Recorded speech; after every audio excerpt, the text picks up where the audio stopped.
ಭಾವನವನ ವೀಣಾ ತೊರೆಯ ನೀರದು ಹರಿದು ಹಳತನ್ನು ತೊರೆವಂತೆ ರಾಗ ಭಾವಗಳಿಲ್ಲಿ ನವನವೀನ ಮೊಗ್ಗು ದಳಗಳ ಬಿಡಿಸಿ ಕುಸುಮವನು ಪೊರೆವಂತೆ ರಾಗ ಭಾವಗಳಿಲ್ಲಿ ನವನವೀನ ಪದಗಳ ಪುರದಲ್ಲಿ ಹೊಸ ಕಾವ್ಯ ದೊರೆವಂತೆ ರಾಗ ಭಾವಗಳಿಲ್ಲಿ ನವನವೀನ ಭಾವನವನವೀನ.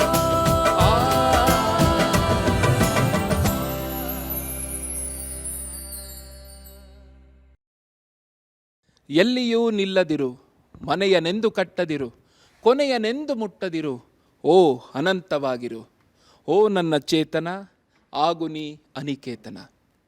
ನಮ್ಮ ಕಾರ್ಯಕ್ರಮದ ಉದ್ದೇಶ ಬರೀ ಮನರಂಜನೆ ಅಲ್ಲ, ಶಿಕ್ಷಣದೊಂದಿಗೆ ಮನರಂಜನೆ, ಎಡ್ಯುಟೈನ್ಮೆಂಟ್.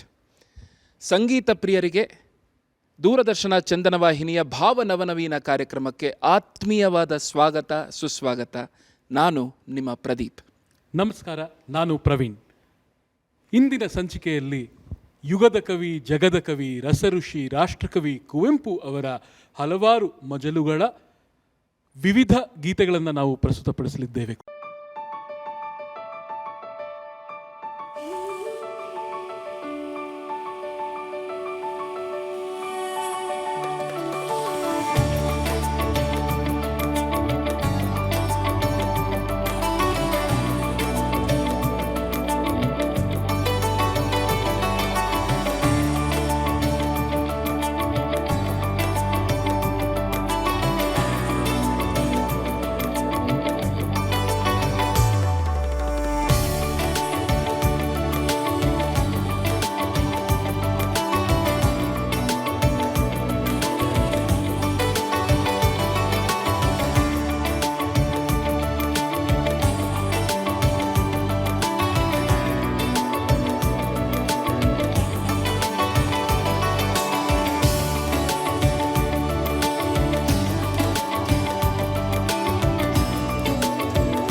ನಮ್ಮ ಕಾರ್ಯಕ್ರಮದ ವಾದ್ಯವೃಂದದವರ ಪರಿಚಯವನ್ನು ಮಾಡೋಕ್ಕೆ ಇಷ್ಟಪಡ್ತೀನಿ.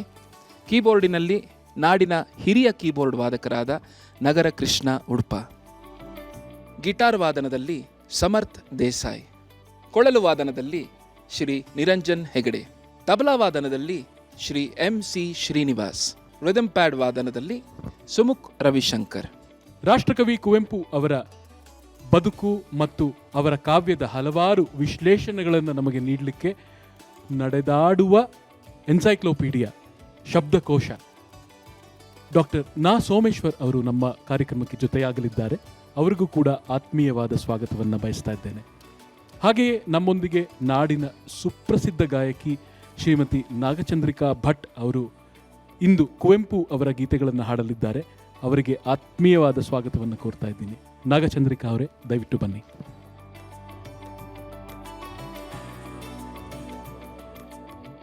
ನಮಸ್ತೆ. ನಮಸ್ತೆ.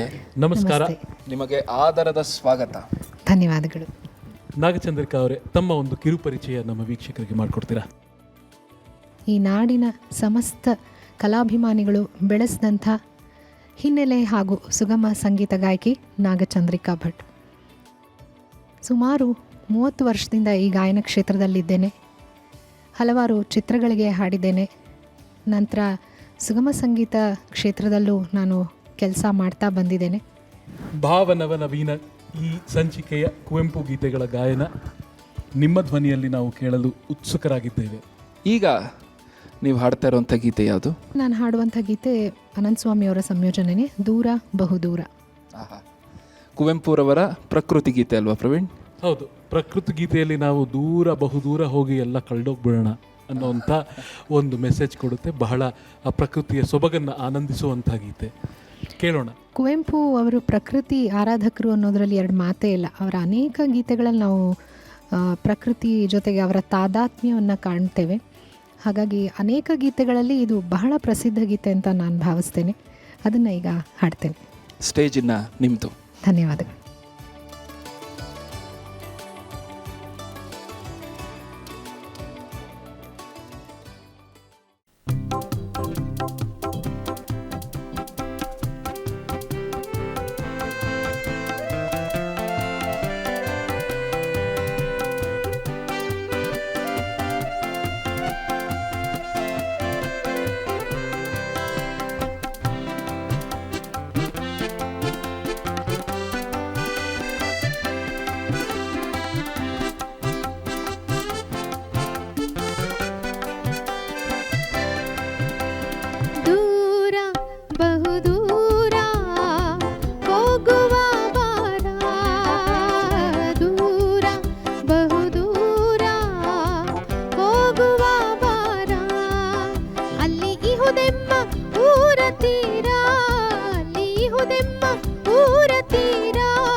ಭಾಳ ಚೆನ್ನಾಗಿ ಹಾಡಿದ್ರಿ.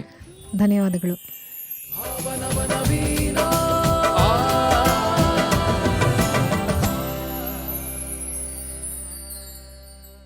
ನಮ್ಮ ಇಂದಿನ ಕಾರ್ಯಕ್ರಮದ ಮೆರಗು ನೂರ್ಮಡಿಸಿದೆ. ಅದಕ್ಕೆ ಕಾರಣ ಅದ್ಭುತವಾದ ವಾಗ್ಮಿಗಳು, ಹಿರಿಯ ಚೇತನ ಮಾರ್ಗದರ್ಶಕರು ಮತ್ತು ವಿಜ್ಞಾನಿಗಳಾದ ಡಾಕ್ಟರ್ ನಾ ಸೋಮೇಶ್ವರ್ ಅವರು ನಮ್ಮೊಂದಿಗೆ ಕುವೆಂಪು ಅವರ ವಿಚಾರಗಳನ್ನು ತಿಳಿಸಿಕೊಡಲಿದ್ದಾರೆ. ಅವರನ್ನು ಆತ್ಮೀಯವಾಗಿ ವೇದಿಕೆಗೆ ಆಹ್ವಾನಿಸುತ್ತಿದ್ದೇನೆ. ನಮಸ್ತೆ ನಮಸ್ತೆ ನಮಸ್ಕಾರ ನಮಸ್ತೆ. ಸರ್. ಧನ್ಯವಾದಗಳು ಸರ್. ಭಾವನ ವನವಿನಯ ಕಾರ್ಯಕ್ರಮಕ್ಕೆ ನಿಮಗೆ ಆತ್ಮೀಯವಾದ ಸ್ವಾಗತ. ಧನ್ಯವಾದಗಳು. ತಮಗೂ ಸಹ ಶುಭವಾಗಲಿ ಅಂತ ಹಾರೈಸ್ತಾ ಇದ್ದೇನೆ. ಧನ್ಯವಾದಗಳು ಸರ್. ಸರ್ ನಿಮಗೆ ನಮಸ್ಕಾರ. ಮೊದಲಿಗೆ ಕುವೆಂಪು ಅವರ ಬದುಕು, ಅವರು ಕನ್ನಡಕ್ಕೆ ಹೇಗೆ ದಕ್ಕಿದ್ರು ಅನ್ನೋದ್ರ ಬಗ್ಗೆ ನಮ್ಮ ವೀಕ್ಷಕರಿಗೆ ತಿಳಿಸ್ಕೊಡ್ತೀರಾ? ಕುವೆಂಪು ಅವರು ಕನ್ನಡಕ್ಕೆ ದಕ್ಕಿದ ಕಥೆ ಬಹಳ ರೋಚಕವಾಗಿದೆ. ಕುವೆಂಪು ಅವರು ಬಾಲ್ಯದ ಶಿಕ್ಷಣವನ್ನು ಮನೆಯಲ್ಲೇ ಪಡೀತಾರೆ. ಅದಾದ ಮೇಲೆ ತೀರ್ಥಹಳ್ಳಿಯಲ್ಲಿ ಆಂಗ್ಲೋ ವರ್ನಾಕ್ಯುಲರ್ ಶಾಲೆ ಅಂತ ಇರುತ್ತೆ, ಆ ಶಾಲೆಗೆ ಸೇರ್ತಾರೆ. ಅಲ್ಲಿ ಕನ್ನಡ ಮತ್ತು ಇಂಗ್ಲೀಷಲ್ಲಿ ಆ ಶಾಲೆಯನ್ನು ಸಂಪೂರ್ಣಗೊಳಿಸಿ ಎರಡೂ ಭಾಷೆಗಳ ಮೇಲೆ ಹಿಡಿತವನ್ನು ಗಳಿಸ್ತಾರೆ. ತೀರ್ಥಹಳ್ಳಿ ಅಂತ ಮಲೆನಾಡಿನ ಮಧ್ಯಪ್ರದೇಶದಲ್ಲಿ ಅವರು ಹುಟ್ಟಿ ಬೆಳೆದ ಕಾರಣ ಸಹಜವಾಗಿ ಪ್ರಕೃತಿಯ ಸೌಂದರ್ಯ ಏನಿರುತ್ತೆ ಅವರಲ್ಲಿ ಒಂದು ಹೊಸ ಅನುಭವವನ್ನು ಆ ಬಾಲ್ಯದಲ್ಲೇ ಉಂಟು ಮಾಡಿರುತ್ತೆ. ಆನಂತರ ಅವರು ಮೈಸೂರಿಗೆ ಬರ್ತಾರೆ, ವೆಸ್ಲಿಯನ್ ಶಾಲೆಯನ್ನು ಸೇರ್ತಾರೆ. ಇಂಗ್ಲೀಷ್ ಸಾಹಿತ್ಯಕ್ಕೆ ಪ್ರವೇಶವನ್ನು ಪಡೆದು ಅಲ್ಲಿ ಇಂಗ್ಲೀಷ್ ಕವಿಗಳು ಬರೆದಂಥ ಕವಿತೆಗಳು ಏನಿದ್ದವೋ ಅವನ್ನೆಲ್ಲ ಓದಿದಾಗ ತಾನೂ ಯಾಕೆ ಕವಿತೆಯನ್ನು ಬರೀಬಾರದು ಅಂತ ಹೇಳಿ ಪ್ರಯತ್ನವನ್ನು ಮಾಡ್ತಾರೆ. ಎದುರುಗಡೆ ಚಾಮುಂಡಿ ಬೆಟ್ಟ ಇದೆ, ಸೊಗಸಾದ ಮೈಸೂರು ನಗರ ಇದೆ, ಬೃಂದಾವನ ಗಾರ್ಡನ್ಸ್ ಇದೆ. ಹೀಗೆ ಮೈಸೂರಿನ ಸುತ್ತಮುತ್ತಲೂ ಇದ್ದಂಥ ಪ್ರಕೃತಿ ಏನಿದೆ ಕುವೆಂಪು ಅವರನ್ನು ಆಕರ್ಷಿಸುತ್ತೆ. ಕವನಗಳನ್ನು ಬರೀತಾರೆ ಇಂಗ್ಲೀಷಲ್ಲಿ. ಇಂಗ್ಲೀಷ್ ಭಾಷೆಯಲ್ಲಿ ಕವನವನ್ನು ಬರೆದ ಕುವೆಂಪು ಅವರು ಅವೆಲ್ಲವನ್ನು ಒಟ್ಟಿಗೆ ಇಟ್ಟುಕೊಂಡಿದ್ದಂಥ ಸಂದರ್ಭದಲ್ಲಿ ಜೇಮ್ಸ್ ಕಜಿನ್ಸ್ ಅಂತಕ್ಕಂಥ ಒಬ್ಬ ಐರಿಷ್ ಕವಿ ಮೈಸೂರಿಗೆ ಬಂದಾಗ ಗೆಳೆಯರೆಲ್ಲ ಸೇರಿಕೊಂಡು ಹೇಳ್ತಾರೆ, ಅಲ್ಲೋ ಇಷ್ಟು ಚೆನ್ನಾಗಿ ಬರೀತೀಯಲ್ಲ ನೀನು ಪದ್ಯಗಳನ್ನು, ಯಾಕೆ ಅವ್ರಿಗೆ ತೋರಿಸ್ಬಾರ್ದು, ಅವರಿಂದ ಮಾರ್ಗದರ್ಶನ ಪಡೀಬಾರ್ದು ಅಂತ ಕೇಳಿದಾಗ ಕುವೆಂಪು ಅವ್ರಿಗೆ ಅನಿಸುತ್ತೆ, ಹೌದು ಯಾಕೆ ಕೇಳಬಾರ್ದು ಅಂತ ತಮ್ಮ ಕವನಗಳನ್ನೆಲ್ಲ ತಗೊಂಡು ಹೋಗಿ ಕೊಡ್ತಾರೆ ಕಜಿನ್ಸ್ ಅವರಿಗೆ. ಕಜಿನ್ಸ್ ಅವರು ಒಂದು ಸಲ ಕುವೆಂಪು ಅವರನ್ನು ತಲೆಯಿಂದ ಕಾಲುವರೆಗೆ ನೋಡ್ತಾರೆ. ನೋಡಿಬಿಟ್ಟು ಅವರು ಹೇಳುವ ಮಾತು, ಸಂಪೂರ್ಣವಾಗಿ ಭಾರತೀಯ ನೀನು, ಭಾರತೀಯ ಉಡುಪುಗಳನ್ನು ಧರಿಸಿದ್ದೀಯಾ, ಭಾರತೀಯ ಟೋಪಿಯನ್ನು ಹಾಕ್ಕೊಂಡಿದ್ದೀಯಾ, ಆದರೆ ಪದ್ಯವನ್ನು ಮಾತ್ರ ಇಂಗ್ಲೀಷಲ್ಲಿ ಯಾಕೆ ಬರೆದೆ? ಇಂಗ್ಲೀಷಲ್ಲಿ ಬರೆದ್ರೆ ಅಲ್ವಾ ಪದ್ಯ ಚೆನ್ನಾಗಿ ಬರುತ್ತೆ ಅಂತ ಹೇಳಿದಾಗ, ಇಲ್ಲಪ್ಪ, ನಿನ್ನ ಮಾತೃಭಾಷೆಯಲ್ಲಿ ನೀನು ಕವನವನ್ನು ಬರೀತು ಅಂತ ಹೇಳ್ತಂದರೆ ನಿನ್ನ ಮನಸ್ಸಿನ ಒಳಗೆ ಮೂಡುವ ಪ್ರತಿಯೊಂದು ಭಾವನೆಯನ್ನು ಅದು ಇರುವ ಹಾಗೆ ಅಭಿವ್ಯಕ್ತಿಗೊಳಿಸಲಿಕ್ಕೆ ಸುಲಭವಾಗುತ್ತೆ. ನೀನು ಕನ್ನಡ ಭಾಷೆಯಲ್ಲಿ ಆಲೋಚನೆ ಮಾಡಿ ಅದನ್ನು ಇಂಗ್ಲೀಷಿಗೆ ತರುವಾಗ ಸಾಕಷ್ಟು ಸೋರಿ ಹೋಗುತ್ತೆ ಭಾವನೆಗಳು. ನೀನು ಇಂಗ್ಲೀಷಲ್ಲಿ ಬರೆಯೋದನ್ನು ನಿಲ್ಲಿಸಿ ಕನ್ನಡದಲ್ಲಿ ಯಾಕೆ ಬರೆಯಬಾರ್ದು ಅಂತ ಸಲಹೆಯನ್ನು ಕೊಡ್ತಾರೆ. ಕಜಿನ್ಸ್ ಅವರು ಕೊಟ್ಟಂಥ ಸಲಹೆ ಕುವೆಂಪು ಅವ್ರಿಗೆ ಇಷ್ಟ ಆಗಲ್ಲ. ಯಾಕೆ ಈ ರೀತಿ ಹೇಳ್ತಾರೆ ಇವರು ಅಂತ ಅನಿಸುತ್ತವರಿಗೆ. ಆದರೆ ನಿಧಾನವಾಗಿ ಚಿಂತನ ಮಂಥನವನ್ನು ಮಾಡಿದ ಮೇಲೆ ಅನಿಸುತ್ತೆ ಅವರಿಗೆ, ಹೌದು, ನನ್ನ ಅಭಿವ್ಯಕ್ತಿ ಮಾಧ್ಯಮ ನನ್ನ ಮಾತೃಭಾಷೆಯಲ್ಲೇ ಆದರೆ ಅದಕ್ಕೆ ಒಂದು ಸಾರ್ಥಕತೆ ಇರುತ್ತೆ, ಪರಿಪೂರ್ಣತೆ ಇರುತ್ತೆ. ನಾನು ಕನ್ನಡದಲ್ಲೇ ಬರೀತೇನೆ ಅಂತ ಹೇಳಿ ಕನ್ನಡದಲ್ಲಿ ಬರೆಯೋದಕ್ಕೆ ಶುರು ಮಾಡ್ತಾರೆ. ಇದು ಕುವೆಂಪು ಅವರು ಕನ್ನಡಕ್ಕೆ ದಕ್ಕಿದ ರೀತಿ. ಒಂದು ವೇಳೆ ಕಜಿನ್ಸ್ ಏನಾದರೂ ಕುವೆಂಪು ಅವರ ಮನಸ್ಸನ್ನು ಬದಲಾಯಿಸದೆ ಇದ್ದಿದ್ದರೆ ಕುವೆಂಪು ಅವರು ಇಂಗ್ಲೀಷಲ್ಲೇ ಬರ್ಕೊಂಡು ಹೋಗ್ತಾಯಿದ್ರು. ಕನ್ನಡ ಸ್ವಲ್ಪ ಮಟ್ಟಿಗಾದರೂ ಬಡವು ಆಗ್ತಾ ಇತ್ತು ಅಂತ ನನ್ನ ಅನಿಸಿಕೆ. ಕುವೆಂಪು ಅವರು ಒಂದು ಮೇರು ಶಿಖರ, ನಮ್ಮ ಕನ್ನಡ ಸಾಹಿತ್ಯದಲ್ಲಿ ಮೇರು ಶಿಖರ. ಅವರಿಗೆ ಹಲವಾರು ಪ್ರಶಸ್ತಿಗಳು ಎಲ್ಲವೂ ತಾನಾಗೆ ಒಲಿದು ಬಂದವು. ಆದರೆ ಅವರು ಮಾತ್ರ ತೊಲಗಾಚೆ ಕೀರ್ತಿ ಶನಿ ಅಂತ ಹೇಳಿದರು. ಇದು ಯಾಕಿರಬಹುದು? ಕುವೆಂಪು ಅವರ ಸಾಹಿತ್ಯವನ್ನು ಒಂದು ಸಲ ಗಮನಿಸಿದಾಗ ಸ್ವಲ್ಪ ನೋವಾಗಿದ್ದು ನಿಜ, ವೈಯಕ್ತಿಕವಾಗಿ ನನಗೆ. ಯಾಕಂದರೆ ರವೀಂದ್ರನಾಥ ಟ್ಯಾಗೋರ್ ಅವರು ಗೀತಾಂಜಲಿ ಕಾವ್ಯವನ್ನು ಬಂಗಾಳಿ ಭಾಷೆಯಲ್ಲಿ ಬರೆದರು. ಕೆಲವು ಬಂಗಾಳಿಗಳಿಗೆ ಮಾತ್ರ ಅದು ಅರ್ಥವಾಯಿತೋ, ಅವರನ್ನು ಮಾತ್ರ ತಲುಪಿತು. ಆಗ ಟ್ಯಾಗೋರ್ ಅವರು ತಮ್ಮ ಬಂಗಾಳಿ ಕವಿತೆಗಳನ್ನು ಇಂಗ್ಲೀಷಿಗೆ ಅನುವಾದ ಮಾಡಿ ಪ್ರಕಟಿಸ್ತಾರೆ. ಇಂಗ್ಲೀಷಿಗೆ ಬಂದ ಕವನಗಳನ್ನು ಭಾರತದಲ್ಲಿ ಬಂಗಾಳಿ ಭಾಷೆಯನ್ನು ತಿಳಿದೇ ಇರತಕ್ಕಂಥ ಜನ ಯಾರಿದ್ದಾರೆ ಅವರೆಲ್ಲ ಓದಲಿಕ್ಕೆ ಸಾಧ್ಯವಾಗುತ್ತೆ. ಹಾಗೆ ಇಂಗ್ಲೀಷ್ ಮಾಧ್ಯಮದ ಮೂಲಕ ಅದು ಜಗತ್ತನ್ನು ಪ್ರವೇಶ ಮಾಡುತ್ತೆ. ಎಲ್ಲರೂ ಎಷ್ಟು ಸೊಗಸಾಗಿದೆ ಇಲ್ಲಿರ್ತಕ್ಕಂಥ ಕವನಗಳು ಅಂತ ಹೇಳಿ ಹೊಗಳುತ್ತಾರೆ. ಆ ಪದ್ಯಗಳನ್ನು ಓದಿ ಆನಂದಿಸ್ತಾರೆ. ಕುವೆಂಪು ಅವರ ಕವನಗಳು ಟ್ಯಾಗೋರ್ ಅವರ ಕವನಗಳಿಗಿಂತ ಯಾವುದೇ ರೀತಿಯಿಂದಲೂ ಕಡಿಮೆ ಇಲ್ಲ. ಕುವೆಂಪು ಅವರು ತಮ್ಮ ಕವನಗಳನ್ನು ಟ್ಯಾಗೋರ್ ಮಾಡಿದ ಹಾಗೆ ಇಂಗ್ಲೀಷ್ಗೆ ಅನುವಾದ ಮಾಡಿದ್ದರೆ ಚೆನ್ನಾಗಿರ್ತಿತ್ತು.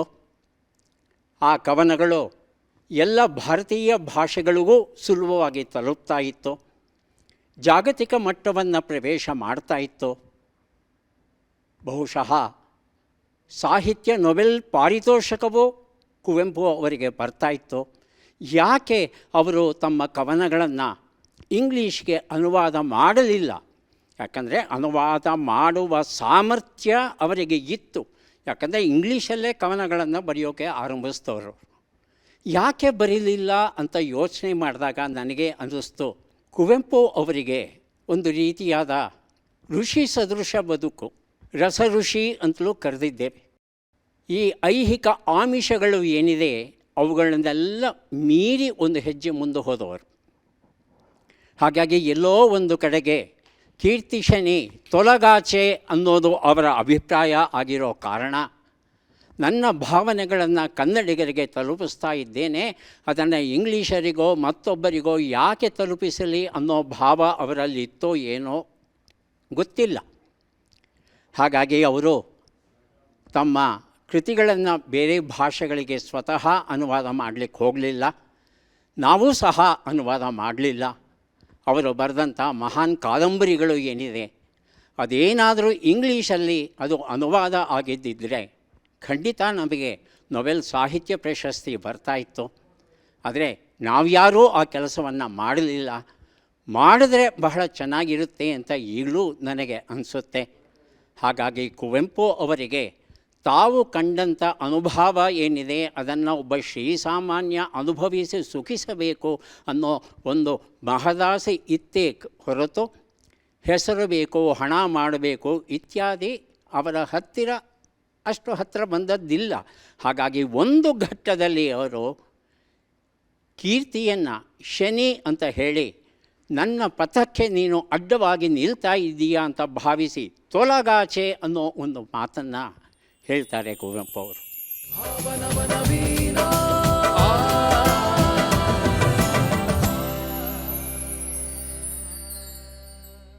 ಮುಂದಿನ ಗೀತೆಗೆ ಹೋಗೋಣ. ಖಂಡಿತ. ಪ್ರಕೃತಿಯಲ್ಲಿ ದೈವತ್ವವನ್ನು ಕಾಣುವ ರಾಷ್ಟ್ರಕವಿ ಕುವೆಂಪುರವರು ಆಕಾಶದಲ್ಲಿ ಹೊಳೆಯುತ್ತಿರುವ ಚಂದಿರ ಬರೀ ಚಂದ್ರನಷ್ಟೇ ಅಲ್ಲ, ತೇಜೋ ಮಂದಿರ ಅಂತ ಹೇಳಿದ್ದಾರೆ. ಚಂದಿರ ಬಾರೋ, ತೇಜೋ ಮಂದಿರ ನೀ ಬಾರೋ. ಇದಕ್ಕೆ ಸ್ವರ ಸಂಯೋಜನೆ ಮಾಡಿರೋರು ಉಪಾಸನಾ ಮೋಹನ್. ಇದನ್ನ ನಾನೇ ಹಾಡಿದ್ದೀನಿ ಧ್ವನಿ ಸಾಂದ್ರಿಕೆಯಲ್ಲಿ. ಅದನ್ನೀಗ ಪ್ರಸ್ತುತಪಡಿಸ್ತೇನೆ. ಖಂಡಿತ ಹಾಡಿ.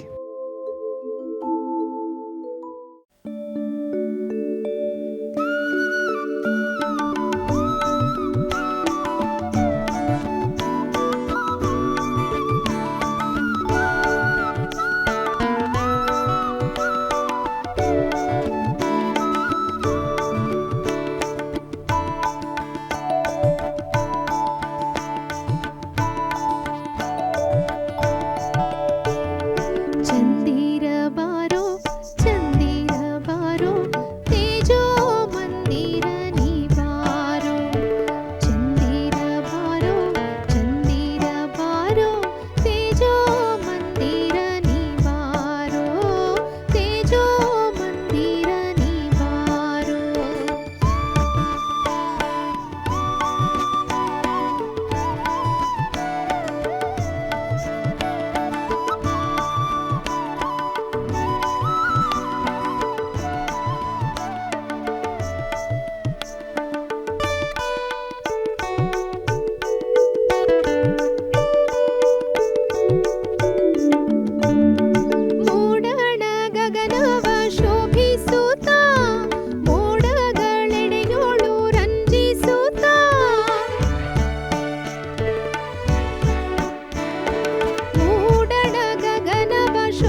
ಬಹಳ ಅದ್ಭುತವಾದ ಪ್ರಸ್ತುತಿ.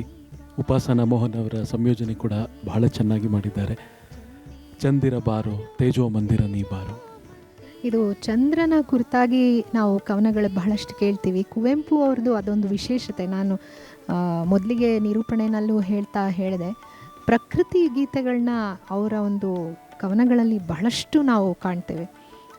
ಅದರಲ್ಲಿ ನಾವು ಒಂದು ಪ್ರಕೃತಿ, ಅವರು ಹುಟ್ಟಿದ್ದು ಬೆಳೆದಿದ್ದು ಅದೆಲ್ಲ ಮಲೆನಾಡೇ ಆದ್ದರಿಂದ ಅದು ಅವರ ಕವಿತೆಗಳಲ್ಲಿ ಹಾಸು ಹೊಕ್ಕಾಗಿದೆ ಅಂದರೆ ತಪ್ಪಾಗಲಾರ್ದು.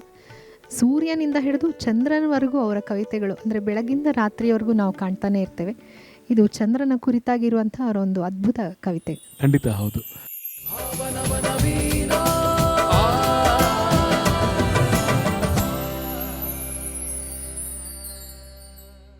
ಕುವೆಂಪು ಅವರ ಶಬ್ದಕೋಶ ಬಹಳ ಶ್ರೀಮಂತಿಕೆ ಉಳ್ಳ ಶಬ್ದಕೋಶ. ಈ ಕವಿತೆಗಳನ್ನು, ಈ ಶಬ್ದಗಳನ್ನು ಜನಸಾಮಾನ್ಯರಿಗೆ ತಲುಪಿಸುವಂಥ ಮಾರ್ಗವನ್ನು ನೀವು ಸೂಚಿಸ್ತೀರಾ? ಬಹಳ ಸುಲಭ. ಮೈಸೂರು ಪಾಕನ್ನು ಮಾಡಿ ತಿನ್ನಬೇಕು ಅಂದರೆ ಮೈಸೂರು ಪಾಕನ್ನು ಹೇಗೆ ಮಾಡೋದು ಅನ್ನೋದು ತಿಳ್ಕೋಬೇಕು. ಅದಕ್ಕೆ ಬೇಕಾಗಿರುವ ವಸ್ತುಗಳನ್ನೆಲ್ಲ ಸಂಗ್ರಹಿಸ್ಕೋಬೇಕು, ಕ್ರಮವನ್ನು ತಿಳ್ಕೋಬೇಕು. ಅದರಂತೆ ಮೈಸೂರು ಪಾಕನ್ನು ಮಾಡ್ತು ಅಂದರೆ ಆಸ್ವಾದಿಸಬಹುದು. ಕುವೆಂಪು ಅವರ ಕವನಗಳನ್ನು ಓದಬೇಕು, ಆಸ್ವಾದಿಸಬೇಕು ಅಂದರೆ ಮೊದಲು ನಮಗೆ ಬೇಕಾದದ್ದು ಆಸಕ್ತಿ ಮತ್ತು ಪ್ರೀತಿ. ಕುವೆಂಪು ಅವರ ಮನಸ್ಸನ್ನು ಪ್ರವೇಶಿಸುವ, ಅವರ ಮತಿಯನ್ನು ನಿಲುಕುವ ಒಂದು ಅದಮ್ಯ ಆಸೆ ಇರಬೇಕು ನಮ್ಮಲ್ಲಿ. ಬೇಕಾದಷ್ಟು ನಿಘಂಟುಗಳಿವೆ. ನಿಘಂಟುಗಳ ಸಹಾಯದಿಂದ ಕುವೆಂಪು ಅವರ ಕವನಗಳನ್ನು ಓದೋಕ್ಕೆ ಶುರು ಮಾಡಿದ್ರೆ ಒಂದು ಮಟ್ಟದ ಅರ್ಥ ನಮಗೆ ಗೊತ್ತಾಗುತ್ತೆ. ಯಾಕಂದರೆ ಕವನಗಳಿಗೆ ಯಾವತ್ತೂ ಎರಡು ರೀತಿಯ ಅರ್ಥಗಳು ಇರುತ್ತೆ. ಇದು ಒಂದು ಭಾರತೀಯ ಸಾಹಿತ್ಯದ ವಿಶೇಷತೆ. ಮೇಲುನೋಟಕ್ಕೆ ಎಲ್ಲರಿಗೂ ಅರ್ಥವಾಗುವಂಥದ್ದು ಒಂದು. ಸ್ವಲ್ಪ ಆಲೋಚನೆ ಮಾಡ್ತು ಅಂತ ಹೇಳ್ತಂದರೆ ಅದು ನಮ್ಮನ್ನು ಪಾರಮಾರ್ಥಿಕದ ಕಡೆಗೆ, ಅನುಭವದ ಕಡೆಗೆ, ಎಲ್ಲೋ ಒಂದು ಕಡೆಗೆ ನಮ್ಮನ್ನು ನಾವು ಕಳೆದು ಹೋಗುವ ಹಾಗೆ ಭಾವ ಸಮುದ್ರದಲ್ಲಿ ನಮ್ಮನ್ನು ತೇಲಿಸಿಕೊಂಡು ಹೋಗುತ್ತದೆ. ಕುವೆಂಪು ಅವರ ಪದಗಳು ಸ್ವಲ್ಪ ಹಳಗನ್ನಡದ ಪದಗಳಿವೆ, ಅದಕ್ಕೆಲ್ಲ ನಿಘಂಟುಗಳು ಉಂಟು. ಹಾಗೆಯೇ ಸುಲಭವಾಗಿ ಎಲ್ಲರಿಗೂ ತಲುಪುವಂಥ ಸರಳ ಕನ್ನಡದ ಪದಗಳೂ ಉಂಟು, ಪದ್ಯಗಳೂ ಉಂಟು, ಅವನ್ನು ಓದಬಹುದು. ಆದರೆ ಕುವೆಂಪು ಅವರದ ವಿಶೇಷತೆ ಏನು ಅಂತ ಹೇಳ್ತಂದರೆ, ತಮ್ಮ ಮನಸ್ಸಲ್ಲಿ ಇರುವಂಥ ಭಾವವನ್ನು ಅಭಿವ್ಯಕ್ತಗೊಳಿಸಲಿಕ್ಕೆ ಸರಿಯಾದ ಶಬ್ದ ಸಿಗಲಿಲ್ಲ ಅಂತ ಹೇಳ್ತಂದರೆ ಅವರು ಸ್ವತಃ ಒಂದು ಹೊಸ ಶಬ್ದವನ್ನು ಸೃಷ್ಟಿ ಮಾಡಲಿಕ್ಕೆ ಹಿಂದೆಗೆದಿರಲಿಲ್ಲ. ಇಂತಹ ಶಬ್ದಗಳು ಏನಿದೆ ಅವರ ಕವನಗಳಲ್ಲಿ, ಅವನ್ನೆಲ್ಲ ಸಂಗ್ರಹಿಸಿ ಕುವೆಂಪು ಅವರು ಆ ಹೊಸ ಶಬ್ದವನ್ನು ಹೇಗೆ ರೂಪಿಸಿದ್ರು, ಅದರ ಅರ್ಥ ಏನು, ಯಾವ ಸಂದರ್ಭದಲ್ಲಿ ಆ ಶಬ್ದ ಬಳಕೆಯಾಗಿದೆ, ಇವೆಲ್ಲವನ್ನು ಅಧ್ಯಯನ ಮಾಡಿ ಕೃಷ್ಣಪ್ಪ ಅವರು ಒಂದು ಸೊಗಸಾದ ಪುಸ್ತಕ ಬರೆದು ಪ್ರಕಟಿಸಿದ್ದಾರೆ. ಕನ್ನಡದಲ್ಲಿ ಇವತ್ತು ಸಿಗ್ತಾ ಇದೆ. ಹಾಗಾಗಿ ಆ ಒಂದು ಪುಸ್ತಕವನ್ನು ಪಕ್ಕದಲ್ಲಿ ಇಟ್ಟುಕೊಂಡು ಕುವೆಂಪು ಅವರ ಕವನಗಳನ್ನು ಓದಲಿಕ್ಕೆ ಶುರು ಮಾಡ್ತು ಅಂದರೆ ಬಹಳ ಸುಲಭವಾಗಿ ಅವರ ಪದ ಸಂಪತ್ತು ಏನಿದೆ ಅದು ನಮಗೆ ದಕ್ಕುತ್ತೆ. ಹಾಗಾಗಿ ಪ್ರಜ್ಞಾಪೂರ್ವಕವಾಗಿ ಕುವೆಂಪು ಅವರನ್ನು ಅರ್ಥ ಮಾಡಿಕೊಂಡು ಅಂತ ನಾವು ನಡೆಯೋಕ್ಕೆ ಶುರು ಮಾಡ್ತು ಅಂದರೆ ಮೊದಲ ಹೆಜ್ಜೆ ಇಡಬೇಕಷ್ಟೆ. ಆನಂತರ ಹೇಗೆ ನೀವು ನಡ್ಕೊಂಡು ಗೌರೀಶಂಕರದ ಹತ್ತಿರ ಹೋಗ್ತೀರಾ ನಿಮಗೆ ಗೊತ್ತಾಗಲ್ಲ. ಆದರೆ ಆ ಅದಮ್ಯ ಬಯಕೆ ಇರಬೇಕು ನಮಗೆ. ಸತ್ಯವಾದ ಮಾತು ಸರ್.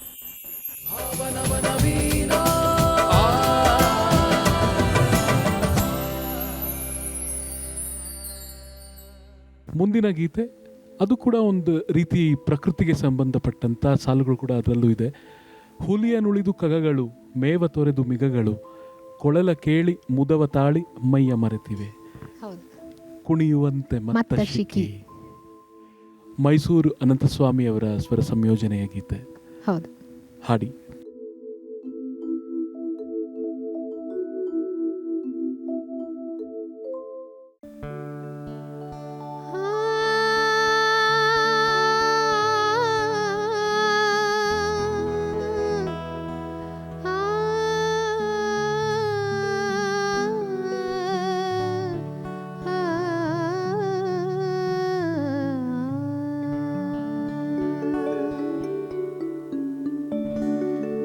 ಕುಣಿಯುವಂತೆ ಮತ್ತ ಶಿಖಿ ಕುಣಿಯುತ್ತಿಹನು ನೋಡೆ ಸಖಿ, ನೋಡೆ ಸಖಿ ಬಾರೆ ಸಖಿ, ನೋಡೆ ಶಶಿಮುಖಿ. ಕುಣಿಯುವಂತೆ ಮತ್ತ ಶಿಖಿ ಕುಣಿಯುತ್ತಿಹನು ನೋಡೆ ಸಖಿ, ನೋಡೆ ಸಖಿ ಬಾರೆ ಸಖಿ, ನೋಡೆ ಶಶಿಮುಖಿ.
ಕುಣಿಯುತ್ತಿಹಳು ನೋಡೆ ಸಖಿ, ನೋಡೆ ಸಖಿ ಬಾರೆ ಸಖಿ, ನೋಡೆ ಶಶಿಮುಖಿ.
ಕುಣಿಯುತ್ತಿಹನು ನೋಡೆ ಸಖಿ, ನೋಡೆ ಸಖಿ ಬಾರೆ ಸಖಿ, ನೋಡೆ ಶಶಿಮುಖಿ.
ಸಖಿ ಬಾರೆ ಸಖಿ ನೋಡೆ ಶಶಿಮುಖಿ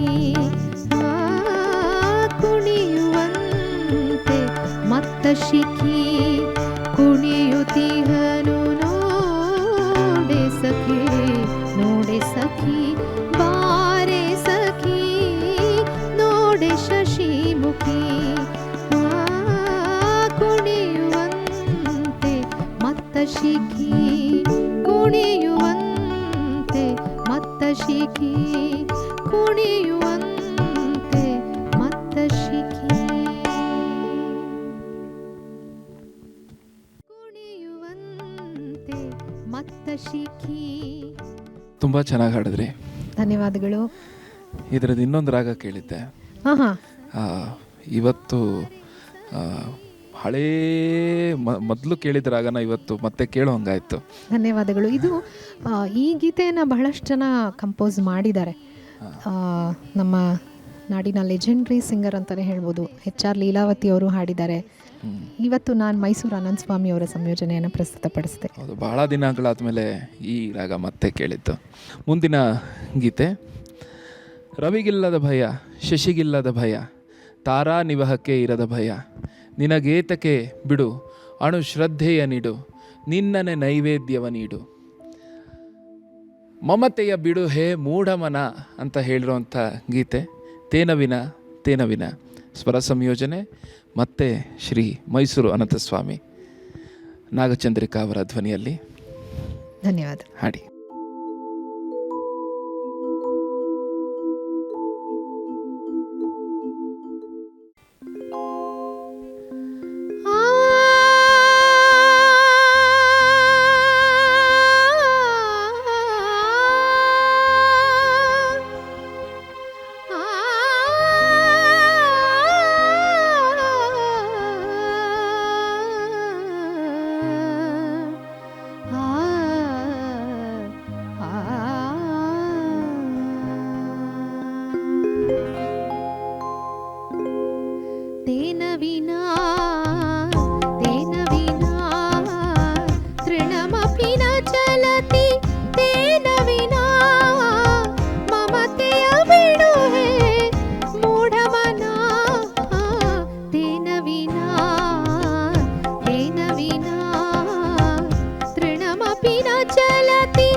ಸತ್ ಶಕ್ತಿಯೇ ಆನಂದವಿರಲ್ ಬಿಡು ಏತಕ್ಕೆ ನಿನಗೆ ವಿಷಾದ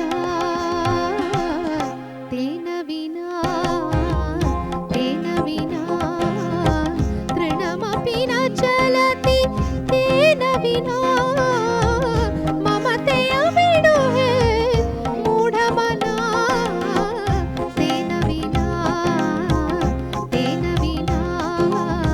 ತೃಣಮಪಿ ನ ಚಲತಿ ತೇನ ವಿನಾ ಮಮತೆಯ ಬಿಡು ಹೇ ಮೂಢಮನ ತೇನ ವಿನಾ ತೇನ ವಿನಾ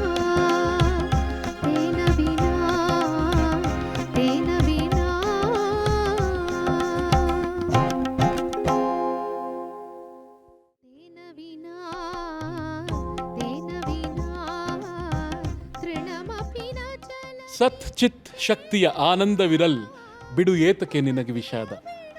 ನಮಗಂತೂ ವಿಷಾದ ಇಲ್ಲ.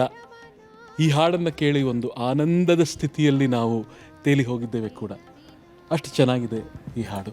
ಹೌದು, ಈ ಹಾಡು ತಿಳಿದವರೇ ಕೇಳಿದವರೇ ಇಲ್ಲ ಅಂತ ಹೇಳಿದ್ರು ತಪ್ಪಾಗಲಾರ್ದು. ಮತ್ತು ಪ್ರತಿದಿನ ಪ್ರತಿ ಕ್ಷಣ ಪ್ರತಿಯೊಬ್ಬರೂ ಇದನ್ನು ಹೇಳ್ತಾನೆ ಇರ್ತೀವಿ. ತೇನವಿನ ತೃಣಮಪಿ ನ ಚಲತಿ ತೇನವಿನ. ಅದನ್ನು ಕುವೆಂಪು ಅವರು ಹಾಡಾಗಿಸ್ಬಿಟ್ಟಿದ್ದಾರೆ. ಹಾಗಾಗಿ ಇದನ್ನು ಮರೆಯೋ ಸಾಧ್ಯತೆಯೇ ಇಲ್ಲ ಅಂತ ಹೇಳ್ಬೋದು. ಇನ್ನೊಂದು ವಿಶೇಷತೆ ಈ ಸಂಯೋಜನೆಯಲ್ಲಿ ನೀವು ನೋಡೋದಾದರೆ ಹಿಂದೋಳ ಮತ್ತು ಚಂದ್ರಕಾಂತ್ ಹೌದು, ಎರಡನ್ನೂ ಮಿಕ್ಸ್ ಮಾಡಿದ್ದಾರೆ. ಹೌದು. ಮೊದಲ ಒಂದು ಚರಣ ಅಂತ ನಾವೇನು ಹೇಳ್ತೀವಿ ಅದರ ಹಿಂದೋಳದಲ್ಲೇ ಹೋಗುತ್ತೆ. ಎರಡನೇ ಚರಣಕ್ಕೆ ಬಂದಾಗ ಅಲ್ಲೊಂದು ಸಣ್ಣ ಸ್ವರ ಬೇರೆ ಮಾಡಿದ್ದಾರೆ. ಅದು ಸಾಹಿತ್ಯಕ್ಕೆ ಅನುಗುಣವಾಗಿ ಅವರು ಮಾಡ್ಕೊಂಡಿದ್ದಾರೆ ಅಂತ ನಾನು ಹೌದು. ಎಲ್ಲೆಲ್ಲಿಯೂ ಕಣ್ಣಂದಾಗ ಆ ಒಂದು ನಿಷಾದ ಚೇಂಜ್ ಆದಾಗ ಆ ಒಂದು ಎಫೆಕ್ಟ್ ಬೇರೆನೇ ಆಗುತ್ತೆ. ಆ ಭಾವನೆಗೆ ಸರಿಯಾಗಿ ಕೊಡುತ್ತೆ. ಅದನ್ನೇ ನಾವು ಸ್ವರ ಸಂಯೋಜನೆ ಅಂತ ಕೂಡ ಕರಿತೀವಿ. ಅದರಲ್ಲಿ ಮೈಸೂರು ಅನಂತ ಸ್ವಾಮಿ ಅವರು, ಸಿ ಅಶ್ವಥ್ ಅವರು, ಇವರೆಲ್ಲ ನಿಸ್ಸೀಮರು ಅಂತಾನೆ ಹೇಳಲಿಕ್ಕೆ ಇಷ್ಟಪಡ್ತೇನೆ.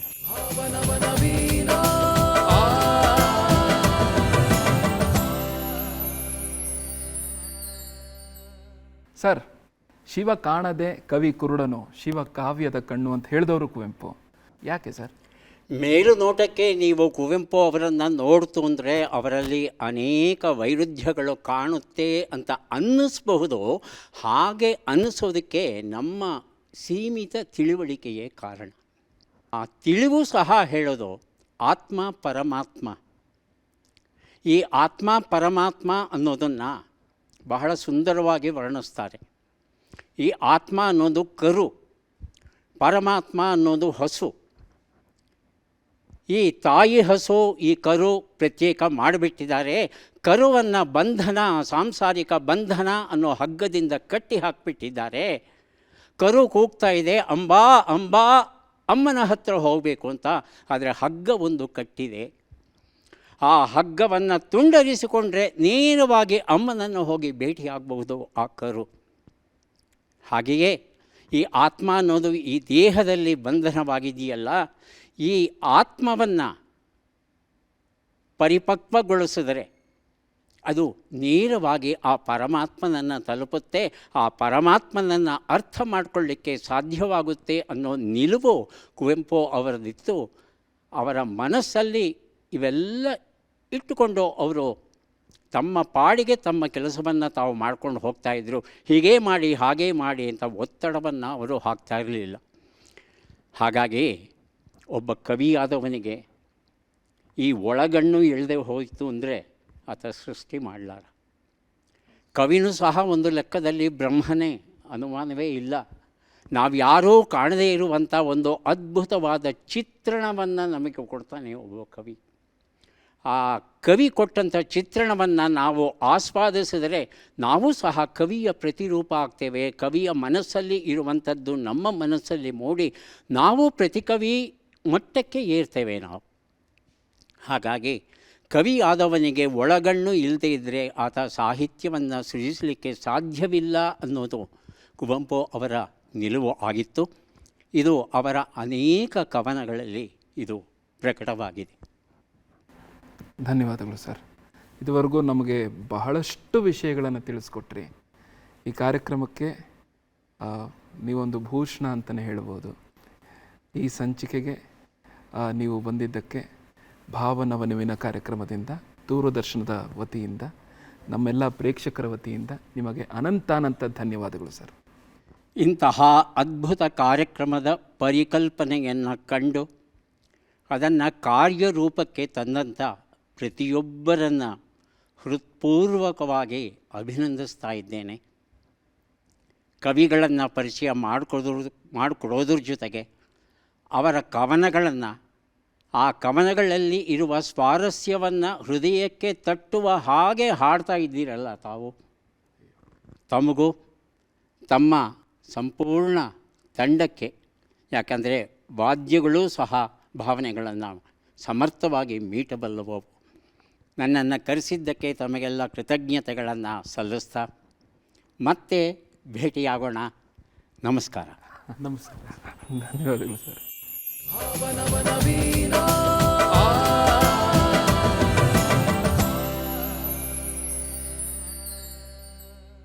ಮುಂದಿನ ಗೀತೆ ಎಲ್ಲರನ್ನು ಬಡಿದೆಚ್ಚರಿಸುವಂಥ ಗೀತೆ. ಬಾರಿಸು ಕನ್ನಡ ಡಿಂಡಿಮವ, ಓ ಕರ್ನಾಟಕ ಹೃದಯ ಶಿವ. ಹೌದು. ಸತ್ತಂತಿಹರನು ಬಡಿದೆಚ್ಚರಿಸು, ಕಚ್ಚಾಡುವರನ್ನು ಕೂಡಿಸಿ ಒಲಿಸು, ಹೊಟ್ಟೆಯ ಕಿಚ್ಚಿಗೆ ಕಣ್ಣೀರು ಸುರಿಸು, ಒಟ್ಟಿಗೆ ಬಾಳುವ ತೆರದಲ್ಲಿ ಹರಸು ಅಂಥ ಒಂದು ಮೊರೆಯನ್ನು ನೀಡ್ತಿದ್ದಾರೆ, ಒಂದು ಎಚ್ಚರಿಕೆಯ ದನಿಯನ್ನು ನೀಡ್ತಿದ್ದಾರೆ ಕೂಡ. ಹೌದು. ಕುವೆಂಪು ಅವರ ಹಲವಾರು ಗೀತೆಗಳ ಒಂದು ವಿಶೇಷತೆ ನಾನೇನು ಹೇಳಕ್ಕೆ ಬಯಸ್ತೀನಿ ಅಂದರೆ, ಅವರ ಮೊದಲನೇ ಸಾಲಿದೆಯಲ್ಲ, ಅದನ್ನು ಇತ್ತೀಚಿನ ದಿನಗಳಲ್ಲಿ ನಾವು ನೋಡ್ಬೋದು. ಬಹಳಷ್ಟು ಕಡೆ ನಾವು ಅದನ್ನು ಉಪಯೋಗಿಸ್ಕೊಳ್ತೇವೆ. ಈಗ ನಾನು ಹಾಡಿದಂಥ ತೇನವಿನ ಇರ್ಬೋದು, ಬಾರಿಸು ಕನ್ನಡ ಡಿಂಡಿಮವ ಅಂತ ಅದಿರಬಹುದು, ಅಥವಾ ನೂರು ದೇವರನ್ನೆಲ್ಲ ನೂಕಾಚೆ ದೂರ, ಭಾರತಾಂಬೆಯೇ ದೇವಿ ನಮಗಿಂದು ಪೂಜಿಸುವ ಭಾರ. ಈ ರೀತಿ ಅವರ ಅನೇಕ ಹಾಡುಗಳ ಮೊದಲ ಸಾಲುಗಳು ಒಂದು ಸ್ಟೇಟ್ಮೆಂಟ್ಸ್ ಆಗೋಗ್ಬಿಟ್ಟಿದ್ದಾವೆ. ಅಂದರೆ ನಾವು ದೈನಂದಿನ ಜೀವನದಲ್ಲಿ ಅದನ್ನು ಉಪಯೋಗಿಸ್ತಾ ಅದನ್ನು ನಮ್ಮ ಮಸ್ತಿಷ್ಕದಲ್ಲಿ ಹಾಕ್ಕೊಳ್ತಾ ಹೋಗ್ತಾ ಇದ್ದೇವೆ ಅಂತ ನಾನು ಭಾವಿಸ್ತೇನೆ. ಖಂಡಿತವಾಗೂ ಹೌದು. ಸಿ ಅಶ್ವಥ್ ಅವರ ಸ್ವರ ಸಂಯೋಜನೆಯ ಗೀತೆ ಬಾರಿಸು ಕನ್ನಡ ಡಿಂಡಿಮವ, ಓ ಕರ್ನಾಟಕ ಹೃದಯ ಶಿವ ಇದೀಗ.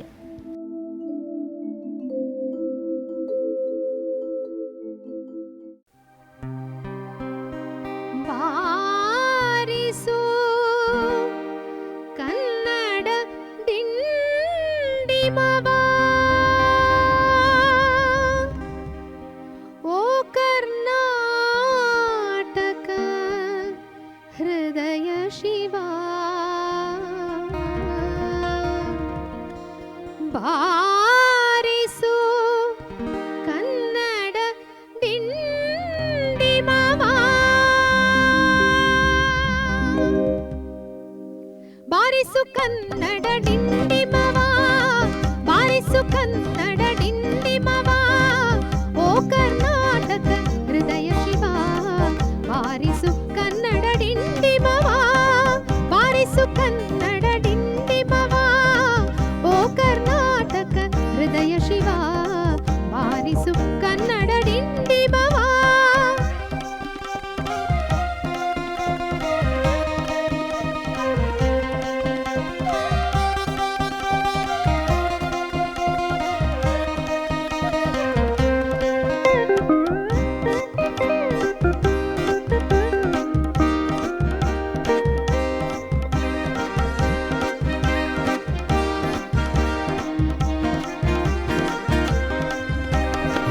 ಸತ್ತಂತಿಹರನು ಬಡಿದೆಚ್ಚರಿಸು, ಕಚ್ಚಾಡುವರನು ಕೂಡಿಸಿ ಒಲಿಸು. ಸತ್ತಂತಿಹರನು ಬಡಿದೆಚ್ಚರಿಸು, ಕಚ್ಚಾಡುವರನು ಕೂಡಿಸಿ ಒಲಿಸು. ಹೊಟ್ಟೆಯ ಕಿಚ್ಚಿಗೆ ಕಣ್ಣೀರ್ ಸುರಿಸು, ಹೊಟ್ಟೆಯ ಕಿಚ್ಚಿಗೆ ಕಣ್ಣೀರ್ ಸುರಿಸು.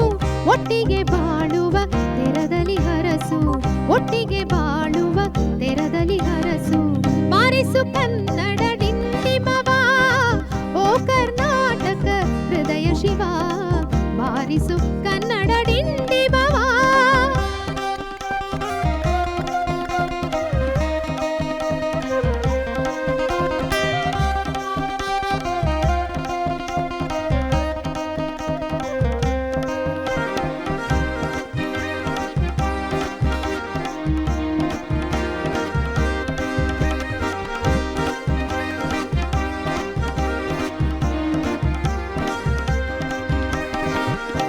ಕ್ಷಯಿಸೆ ಶಿವೇತರ ಕೃತಿಯಲ್ಲಿ ಮೂಡಲಿ ಮಂಗಳ ಮತಿಯಲ್ಲಿ ಕ್ಷಯಿಸೆ ಶಿವೇತರ ಕೃತಿಯಲ್ಲಿ ಮೂಡಲಿ ಮಂಗಳ ಮತಿಯಲ್ಲಿ ಕವಿ ಋಷಿ ಸಂತರ ಆದರ್ಶದಲ್ಲಿ ಕವಿ ಋಷಿ ಸಂತರ ಆದರ್ಶದಲ್ಲಿ ಸರ್ವೋದಯವಾಗಲಿ ಸರ್ವರಲ್ಲಿ ಸರ್ವೋದಯವಾಗಲಿ ಸರ್ವರಲ್ಲಿ ಬಾರಿಸು ಕನ್ನಡ ಡಿಂಡಿಮವ ಬಾರಿಸು ಕನ್ನಡ ಡಿಂಡಿಮವ ಓ ಕರ್ನಾಟಕ ಹೃದಯ ಶಿವ ಬಾರಿಸು ಕನ್ನಡ ಡಿಂಡಿಮವ ಬಾರಿಸು ಕನ್ನಡ ಡಿಂಡಿಮವ ಓ ಕರ್ನಾಟಕ ಹೃದಯ ಶಿವ ಬಾರಿಸು ಕನ್ನಡ ಡಿಂಡಿಮವ ಬಾರಿಸು ಕನ್ನಡ ಡಿಂಡಿಮವ ಬಾರಿಸು ಕನ್ನಡ ಡಿಂಡಿಮವ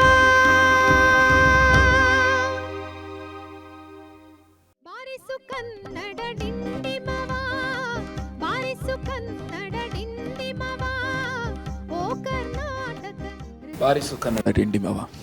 ಸಖತ್ತಾಗಿ ಬಾರಿಸಿದ್ರಿ. ಹೌದಾ? ಧನ್ಯವಾದಗಳು. ಖಂಡಿತವಾಗೂ. ಇದುವರೆಗೂ ರಾಷ್ಟ್ರಕವಿ ಕುವೆಂಪು ಅವರ ಅನೇಕ ಮಜಲುಗಳ ಗೀತೆಯನ್ನು ಕೇಳಿದಿರಿ. ನಾಗಚಂದ್ರಿಕಾ ಭಟ್ ಅವರು ಬಹಳ ಚೆನ್ನಾಗಿ ಇದನ್ನು ಪ್ರಸ್ತುತಪಡಿಸಿದ್ದಾರೆ. ಕುವೆಂಪು ಅವರ ಸಾಹಿತ್ಯ ಒಂದು ಅಕ್ಷಯ ಪಾತ್ರೆ ಇದ್ದಂತೆ. ನಾವು ಎಷ್ಟು ತಗೊತೀವೋ ಅಷ್ಟು ನಮಗೆ ಆ ಅರ್ಥಗಳನ್ನು ನಮಗೆ ನೀಡುತ್ತೆ. ಅದನ್ನು ನಾವು ಜೀರ್ಣಿಸ್ಕೋಬೇಕು ಅಷ್ಟೇ ಅಲ್ವಾ? ಖಂಡಿತವಾಗ್ಲೂ. ನಾನು ಮೊನ್ನೆ ಅಷ್ಟೇ ಕೇಳ್ಪಟ್ಟೆ, ಅವರ ಒಂದು ಪದ ಸಂಪತ್ತು ನಮ್ಮ ಅಂದರೆ ಇದ್ದಂಥ ಕನ್ನಡ ಪದಗಳನ್ನೇ ಅವ್ರು ಎಷ್ಟು ಚೆನ್ನಾಗಿ ನಮಗೆ ಕೊಟ್ಟಿದ್ದಾರೆ ಗೀತೆಗಳಲ್ಲಿ ಅಂದರೆ, ಕುವೆಂಪು ಕನ್ನಡ ಶಬ್ದಕೋಶ ಅನ್ನುವಂಥದ್ದು ಒಂದು ಇವಾಗ ತಂದಿದ್ದಾರಂತೆ. ಹಾಗಾಗಿ ಅವರ ಒಂದು ಗೀತೆಗಳು ನಮಗೆ ಅನರ್ಘ್ಯ ರತ್ನಗಳು ಅಂತ ಹೇಳಿದ್ರೆ ತಪ್ಪಾಗಲಾರ್ದು. ಹೌದು. ಹಾಗೆ ಇವತ್ತು ಆಯ್ದುಕೊಂಡಿರುವಂಥ ಗೀತೆಗಳು ಕೂಡ ಒಂದಕ್ಕಿಂತ ಒಂದು. ಏಕೆಂದರೆ ನಮಗೆ ದೂರ ಬಹುದೂರ, ತೇನ ವಿನಾ ತೃಣಮಪಿನ ಚಲತಿ, ಬಾರಿಸು ಕನ್ನಡ ಡಿಂಡಿಮವ, ಕುಣಿಯುವಂತೆ ಮತ್ತ ಶಿಖಿ, ಕೃಷ್ಣನನ್ನ ಕುರಿತಾದ ಒಂದು ಗೀತೆ, ಹೌದು, ಎಲ್ಲವೂ ಒಂದಕ್ಕಿಂತ ಒಂದು ಮುತ್ತು ರತ್ನಗಳಂಥ ಗೀತೆಗಳು.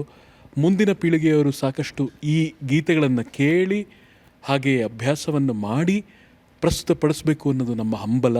ಅದೇ ನಮ್ಮ ಭಾವನವನವೀನ ಕಾರ್ಯಕ್ರಮದ ಉದ್ದೇಶ ಕೂಡ. ಖಂಡಿತ ಈ ಒಂದು ಕಾರ್ಯಕ್ರಮ ನಿಜವಾಗ್ಲೂ ಬಹಳ ಚೆನ್ನಾಗಿ ಮೂಡಿ ಬರ್ತಾ ಇದೆ. ಹಲವಾರು ಸಂಚಿಕೆಗಳನ್ನ ನಾನು ಸಹ ನೋಡಿದ್ದೇನೆ. ನೀವು ಹೇಳಿದಂತೆ ಇದು ಬರೀ ಮನರಂಜನೆ ಮಾತ್ರ ಅಲ್ಲ, ಇದನ್ನು ಕೇಳಿ ಕಲಿತು ಮುಂದಿನ ಪೀಳಿಗೆಯವರು ಇದನ್ನು ಹಾಡಿದ್ರೆ ಅಷ್ಟರ ಮಟ್ಟಿಗೆ ನಾವು ಇದನ್ನು ರಚಿಸಿದಂಥ ಕವಿಗಳಿಗೂ, ಸಂಗೀತ ಸಂಯೋಜನೆ ಮಾಡಿ ಹಾಡಿದಂಥ ಮೂಲ ಗಾಯಕಿಯರಿಗೂ ನಾವು ಒಂದು ರೀತಿ ನಮನ ಸಲ್ಲಿಸ್ದಂಗೆ ಆಗುತ್ತೆ ಅಂತ ನಾನು ಭಾವಿಸ್ತೇನೆ.